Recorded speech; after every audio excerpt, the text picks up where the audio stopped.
तो आज के इस वीडियो में हम समझेंगे रिप्रोडक्टिव सिस्टम यानी प्रजनन तंत्र यानी जनन तंत्र के बारे में।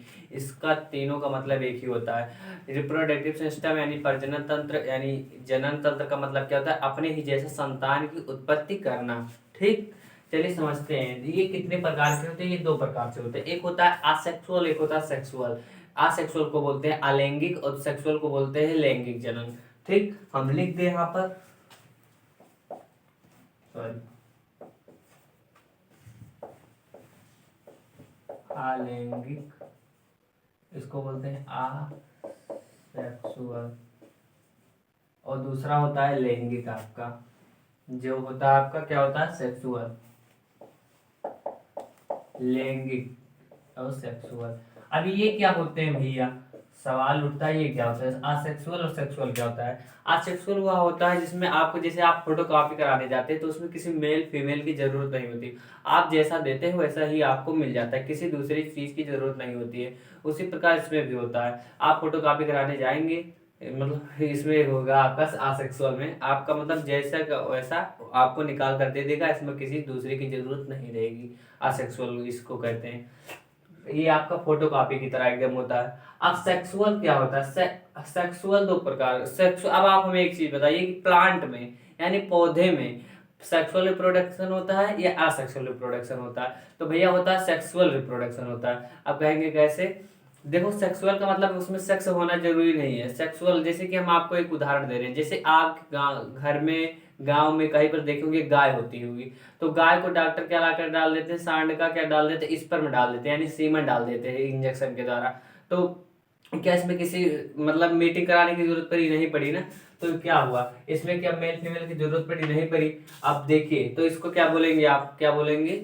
बोलेंगे कि ये तो असेक्सुअल हुआ। नहीं भैया, इसमें भी मेल फीमेल की जरूरत भल से नहीं पड़ी, लेकिन उसका स्पर्म डाला गया तो ये क्या हुआ? सेक्सुअल हुआ। उसी प्रकार आपको हम एक उदाहरण और देते हैं। जैसे आपने यहाँ की एक गाय है फिजिशियन, और एक अमेरिका नहीं डेनमार्क की एक गाय है हॉन्स्टीन। क्या गाय का नाम है? हॉन्स्टीन। हॉन्स्टीन गाय का नाम है, और अपने यहाँ की फिजिशियन गाय।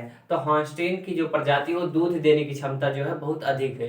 तो भारत वाले जानते हैं बहुत चतुर होते हैं, वो सोचे कि क्यों ना हम अपने यहाँ की गाय का डेनमार्क लेकर जाकर वहाँ पर मीटिंग करा दे और यहाँ पर ले आए, तो वो ज़्यादा दूध देगी। तो बड़ी समस्या होगी इसमें, क्योंकि यहाँ पर से वहाँ पर ले जाना बड़ी दिक्कत हो जाएगा। और उसके बाद में वहां पर ले जाने का दिक्कत, बाद में वहां की जो गाय है, सांड है, उसको वहां पर जो मतलब रहने की, जैसे हर एक इंसान का रहने का, जैसे हम जिस वातावरण में डल गए तो उसी वातावरण में रहेंगे। ठीक, तो उसी प्रकार वहां की जो गाय रहती है वो 20 सेल्सियस डिग्री के मतलब अंतर्गत रहती है। और यहाँ पर कितना है? 47, गर्मी के समय में 45 डिग्री तापमान चला जाता है। तो वहाँ की गाय यहाँ पर नहीं रह पाएंगी, गर्मी को नहीं सहन कर पाएंगी। तो फिजिशियन गाय की जो क्षमता होती है, रोग प्रतिरोधक क्षमता, वो बहुत अधिक होती है। क्या होती है? बहुत अधिक होती है।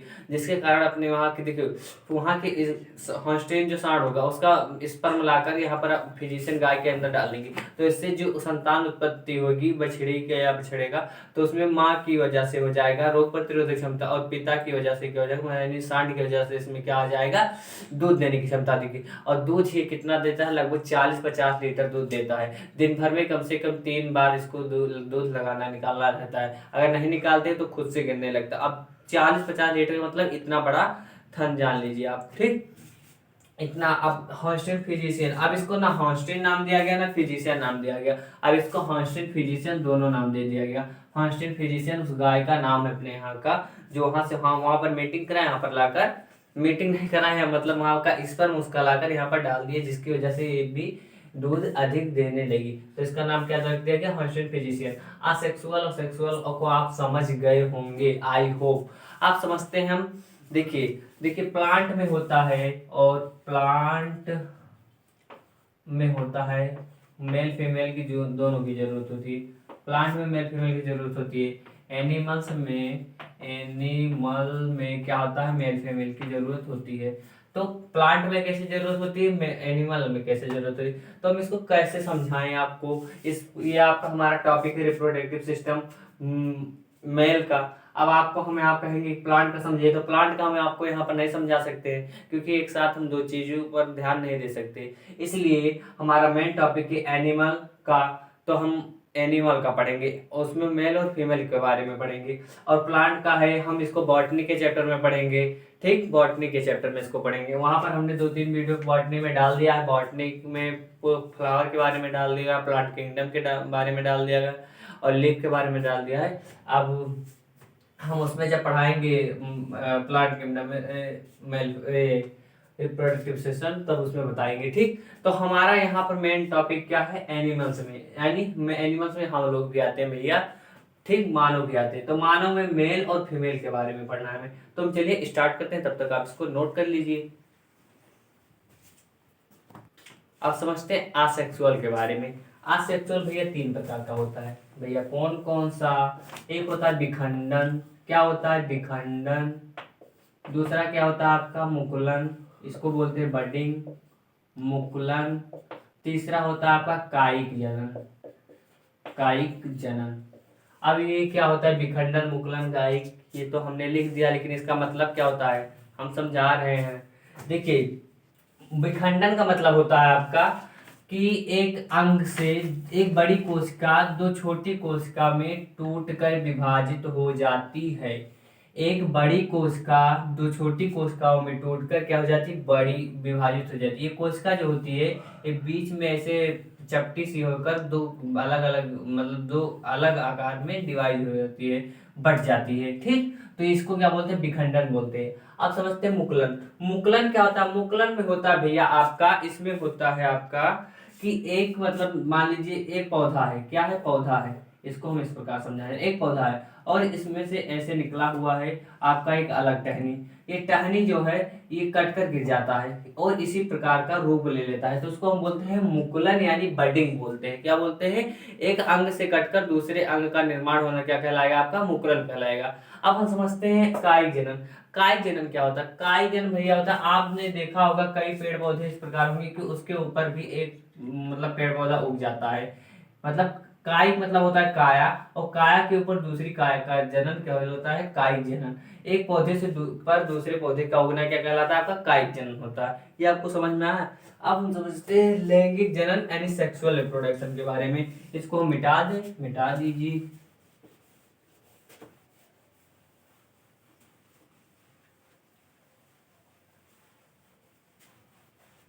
देखिए, अब समझते हैं मेल के बारे में।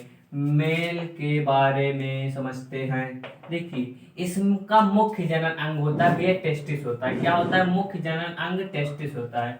टेस्टिस, टेस्टिस यानी इसका मतलब होता है हिंदी में वृषण। क्या होता है? वृषण। वृषण अब क्या होता है ये भी बताएंगे आपको हम। मुख्य जनन अंग पुरुष का क्या होता है? टेस्टिस यानी वृषण होता है। क्या होता है? वृषण यानी टेस्टिस होता है। इतना समझ में आया? अब हम इसके आगे समझते हैं ये वृषण क्या होता है। वृषण भैया आपका 2 होता है। वृषण की संख्या कितनी होती है? 2 होती है। कितनी होती है? 2 होती है। ये वृषण नंबर 1 और वृषण नंबर 2, यानी टेस्टिस 1 टेस्टिस 2। अब ये क्या होता है? आप कहेंगे भैया ये क्रॉस क्यों बना दिए? क्रॉस नहीं भैया, ये 2 नली है। बोले तो इसको बोलते हैं नस बोलते हैं। इसका नाम क्या होगा? कुछ नाम तो होगा। हाँ, इसका नाम है भैया वेज डिफरेंस। इसका नाम है वेज डिफरेंस। क्या नाम है? वेज डिफरेंस। ठीक, इस नस का नाम है। इसी नस को काट कर क्या बना दिया जाता है? बेस। इसको, इसी नस को मतलब काट के सिल दिया जाता है। डॉक्टर लोग सिल देते हैं, तो इससे क्या हो जाता है? नसबंदी हो जाती है। ठीक, हम डॉक्टर नहीं, लेकिन जितना समझा पा रहे हैं आपको समझाएंगे। ठीक, टेस्टिस आपको अध्ययन क्या करना है उसको हम समझा रहे हैं। टेस्टिस क्या होता है? मुख्य जनन अंग होता है। अब टेस्टिस को सुरक्षा मिलता है। टेस्टिस को एक बाहरी परत क्या देती है? सुरक्षा करती है, देती है। एक बाहरी परत क्या करती है? सुरक्षा करती है। उसका नाम क्या होता है? उसका नाम होता है इपिडिडमिस। क्या होता है? इपिडिडमिस। उसका नाम इपिडिडमिस होता है। इपिडिडमिस,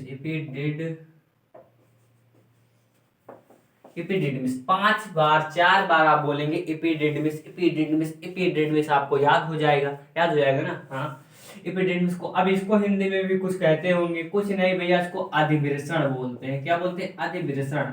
इसको बोलते हैं अधिवृषण। इसका कार्य क्या होता है? ये वृषण को सुरक्षा देता है, टेस्टिस को सुरक्षा देता है। कौन देता है? अधिवृषण को अधिवृषण किसको सुरक्षा देता है? वृषण को। वृषण को क्या बोलते हैं? टेस्टिस बोलते हैं। अब इसका कार्य क्या होता है? इसमें होता है 2 चीजों का निर्माण। किन 2 चीजों का निर्माण? समझते हैं। एक होता है आपका टेस्टोस्टेरोन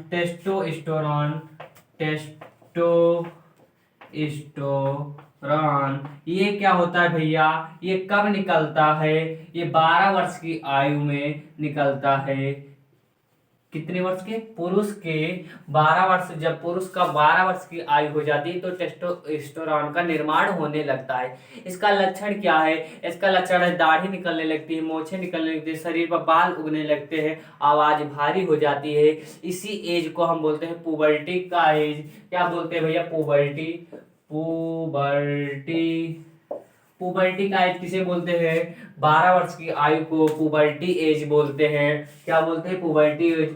किसके कारण, इसमें 12 वर्ष की आयु में पुरुष के अंदर टेस्टोस्टेरोन का निर्माण होने लगता है। लक्षण क्या होता है, दाढ़ी निकलने लगती है, मोछे निकलने, शरीर में बाल निकलने लगते हैं, यही सब लक्षण है। इसी को हम बोलते हैं सेकंड सेक्सुअल कैरेक्टर। इसी को बोलते हैं सेकंड सेक्सुअल कैरेक्टर। इसी को बोलते हैं सेकंड सेक्सुअल कैरेक्टर। क्यों बोलते हैं, क्योंकि यही दूसरा लक्षण हमारा होता है कि पुरुष क्या हो गया है, युवक हो गया है, नवयुवक हो गया है। इसी से हमें मालूम होता है। ठीक, इसको बोलते हैं सेकंड सेक्सुअल कैरेक्टर। अब आप पूछेंगे फर्स्ट सेक्सुअल कैरेक्टर, पुरुष होने का फर्स्ट सेक्सुअल कैरेक्टर क्या है, तो उसका भैया वृषण है। वृषण अगर नहीं रहेगा तो आप पुरुष नहीं कहलाएंगे। वृषण नहीं रहेगा तो आप पुरुष नहीं कहलाएंगे, हिजड़े की कैटेगरी में आ जाएंगे। कोई भी हो, हम आपको उदाहरण के लिए आपको कह दे, सॉरी, इसके लिए कोई भी इंसान हो, अगर उसके अंदर वृषण नहीं है तो वो पुरुष नहीं कहलाएगा, वो हिजड़े की कैटेगरी में आ जाएगा। अब यहाँ पर बात आती है, अगर एक वृषण है, एक टेस्टिस है, तो उसको क्या कहेंगे। अगर एक टेस्टिस है, एक वृषण है, तो उसको भी हम पुरुष ही बोलेंगे, क्योंकि उसमें भी टेस्टोस्टेरोन और स्पर्म का निर्माण होगा, लेकिन उतनी मात्रा में नहीं होगा जितनी मात्रा में नहीं होता था। अब इसके वजह से क्या होता है, देखिए, वो पहले की तरह फिर अब भी महिलाओं की ओर आकर्षित होगा, लेकिन क्या होता है, स्पर्म का जो निर्माण होगा कम होगा। अब स्पर्म, इसमें पहला चीज क्या हो गया, टेस्टोस्टेरोन। इसको क्या बोलते हैं, सेकंड सेक्सुअल कैरेक्टर किसे बोलते हैं, आपको टेस्टोस्टेरोन को। अब दूसरा होता है आपका स्पर्म। क्या होता है, स्पर्म। स्पर्म ये हो गया आपका।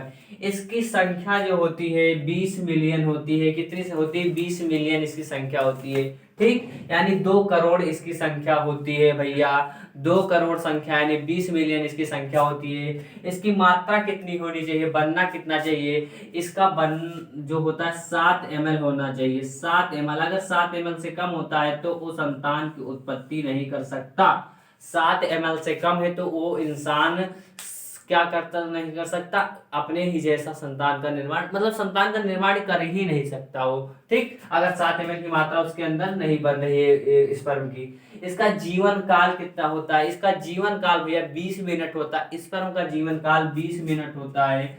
20 मिनट होता है। 20 मिनट होता है। ठीक, स्पर्म का जीवन काल 20 मिनट होता है। इतना समझ में आया। अब हम क्या समझे स्पर्म और टेस्टोस्टेरोन के बारे में। अब वृषण के अंदर क्या होता है, वृषण के अंदर क्या होता है आपका टेस्टोस्टेरोन। टेस्टोस्टेरोन का निर्माण कब होता है, 12 वर्ष की आयु में। 12, इसकी पहचान क्या है, दाढ़ी मूछ जो आप सेट तैयार कर रखते हैं। स्पर्म और इसका क्या होता है 7 ml, मात्रा, जीवन काल 20 मिनट, संख्या 20 करोड़, सॉरी 20 मिलियन यानी 2 करोड़ इसका होता है। ठीक, कितना समझ में आया। अब हम क्या समझते हैं, ये जो नसें होती हैं इसको बारे में हम थोड़ा समझ लेते हैं। देखिए, ये नसें जो होती हैं, ये हो गया आपका अधिवृषण, सॉरी वृषण हो गया, ये नस हो गई। इसी के ऊपर आपकी होती है किडनी। क्या होती है, किडनी। क्या होती है, किडनी होती है। यही होती है आपकी किडनी। क्या होती, किडनी होती। और ये आपका कहाँ तक जाता है, ये जाता है आपका पेनिस तक। पेनिस का कार्य क्या होता है, पेनिस का 2 ही कार्य होता है। एक होता है स्पर्म को वेगिना के रास्ते पहुंचाना। ठीक, स्पर्म को वेगिना के रास्ते यूट्रस में पहुंचाना। और दूसरा होता है पेशाब करने के कार्य में आता है पेनिस। अब देखिए यहाँ पर क्या होता है, यूरिन का निर्माण होता है। यूरिन आता है और यहाँ से क्या जाता है, स्पर्म जाता है। तो यहाँ पर भाई कोई ना कोई बॉडीगार्ड होगा कि हाँ स्पर्म आ रहा है तो भैया तुम रुको, अब स्पर्म को निकलने दो, पेशाब नहीं निकलेगा। अब पेशाब जा रहा है तो स्पर्म रुको, तुम इसको जाने दो। तो इसके लिए कोई तो होना चाहिए भैया ना। हाँ है भैया, एक भैया हमारे प्रोस्टेट चाचा हैं। क्या है, चाचा। हमारे नहीं, सबके हैं, सबके पास है भैया, हमारे पास थोड़ा ही ना। Prostate gland, prostate gland, prostate gland, gland gland किस तरह लिखा जाए, ग्लैंड, हाँ, प्रोस्टेट, प्रोस्टेट ग्लैंड। अब ये क्या होता है, इसका भी भैया यहाँ पर ये रहता है, यहाँ पर प्रोस्टेट ग्लैंड होता है, यहाँ पर क्या होता है, प्रोस्टेट ग्लैंड होता है। स्पर्म को हमने बताया नहीं वो किस आकार का होता है, इसके लिए हम क्षमा चाहेंगे। स्पर्म का जो होता हो, ये तो क्या बन गया, ये बैगन बन गया था। स्पर्म का निर्माण, स्पर्म कुछ की आकार जो होता है कुछ इस तरह से होता है, स्पर्म का आकार जो होता है कुछ इस तरह से होता है। अब बोलेंगे भैया ये पूंछ क्या है हनुमान जी की तरह इसमें, तो भैया पूंछ को बताएंगे तो ये है भैया टेल, इसको बोलते हैं, इसको पूंछ ही बोलते हैं, टेल बोलते हैं। इसका कार्य क्या होता है भैया, इसका भी कुछ कार्य होता है, जैसे हनुमान जी ने अपने पूंछ से क्या कार्य किया था, लंका को जला दिया था। अब इसका कार्य क्या होगा, ये इसी के द्वारा आगे बढ़ता है, क्या बढ़ता है, आगे बढ़ता है। स्पर्म जो होता है इसी के द्वारा आगे बढ़ता है। इतना समझ में आया, ठीक। अब हम समझते हैं इसके बारे में, हमारा टॉपिक थोड़ा भूल गए थे, अब इसको समझते हैं। यहाँ क्या होता है, प्रोस्टेट ग्लैंड, ये क्या होता है, एक सूचक का कार्य करता है कि जब स्पर्म निकलेगा तब पेशाब को रोकेगा, और इस पे जब पेशाब निकलेगा तो स्पर्म को रोकेगा, ठीक। तो ये कैसे रोकता, ये रोकता भैया ऐसे है जैसे कि हम आपको समझा रहे हैं। देखिए ये होता है आपको मेस्टरबेशन होता है, एक चीज मेस्टरबेशन, मेस्टरबेशन, इसको ज्यादा करने से ये जो ग्लैंड होता है, ये जो ग्लैंड होता है ये कमजोर हो जाता है। क्या होता है, कमजोर हो जाता है। कमजोर होने का मतलब ये सही से कार्य नहीं कर पाता है, इसको मालूम नहीं पड़ता कि कभी ये स्पर्म को निकाल देगा, कभी क्या हो जाएगा, ये पेशाब को निकाल देगा, तो इसको मालूम नहीं पड़ता। और किसी किसी इंसान में ज्यादा मेस्टरबेशन करने की वजह से, ज्यादा मेस्टरबेशन करने की वजह से ये ग्लैंड कमजोर हो जाता है, जिसकी वजह से क्या होता है, कभी ये पेशाब के रास्ते भी निकलना पड़ता है, और ये बहुत बड़ी बीमारी हो जाती है। और आपके वृषण में क्या हो जाता है, घाव बनने लगते हैं, क्या बनने लगते हैं, घाव बनने लगते हैं, ठीक। और ये क्या हो जाए, पेशाब के रास्ते से निकलने लगेगा और आप कमजोर बन जाएंगे। इसकी दवा होती है, अगर किसी के अंदर ये बीमारी है तो जाकर वो करवा ले। ये बहुत खतरनाक बीमारी है, क्या है, बहुत खतरनाक, जीवन समाप्त कर सकती है। देखिए एक महिलाओं में प्रोस्टेट ग्लैंड जो होता है, एक इसके प्रोस्टेट की वजह से प्रोस्टेट कैंसर होता है, इसके खराब होने से क्या हो जाएगा, प्रोस्टेट कैंसर हो जाएगा। और ये पुरुषों में ये क्या हो जाएगा, प्रोस्टेट कैंसर। और महिलाओं में सबसे बड़ी बीमारी क्या है, क्या है, ब्रेस्ट कैंसर। क्या होता है, ब्रेस्ट कैंसर होता है। ब्रेस्ट कैंसर क्यों होता है, इसका भी सवाल है भैया। इसका ये इसलिए होता है कि आजकल की माताएं फैशन की वजह से, आजकल की माताएं फैशन की वजह से बच्चों को दूध नहीं पिलाना चाहती, जिसकी वजह से क्या हो जाता है, ब्रेस्ट कैंसर हो जाता है।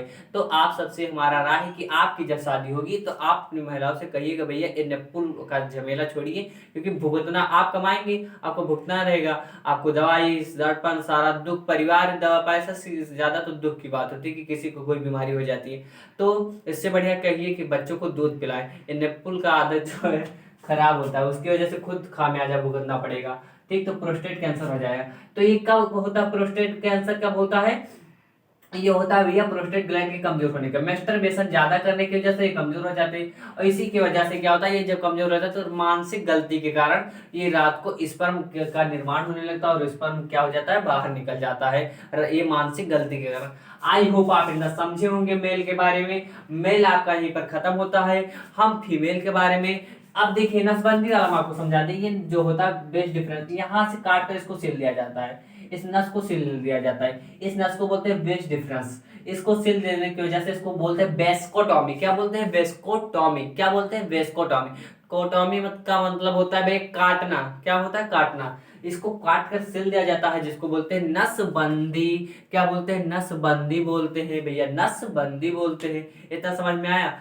देखिए हमने पढ़ा दिया मेल का पूरा, अलैंगिक लैंगिक क्या होता है इसको भी बता दिया, पुरुष के बारे में जितना होता था उतना बता दिया। अब हमें बताना क्या है, फीमेल के बारे में। अब हम फीमेल का वीडियो अगला वीडियो लाएंगे, क्योंकि इसमें हम पढ़ाएंगे तो बहुत लंबा हो जाएगा और आप भी उबने लगेंगे, कहेंगे इतना बड़ा कौन पढ़ेगा। इसे थोड़ा थोड़ा करके पढ़िए, हमें भी पढ़ाने में दिक्कत नहीं होगी, आपको भी पढ़ाने में दिक्कत। अगर वीडियो अच्छा लगा है तो आप हमें अपना प्यार दिखाइए, लाइक करके, शेयर करके, इस चैनल को सब्सक्राइब करके। मिलते हैं अगले वीडियो में, तब तक के लिए जय हिंद।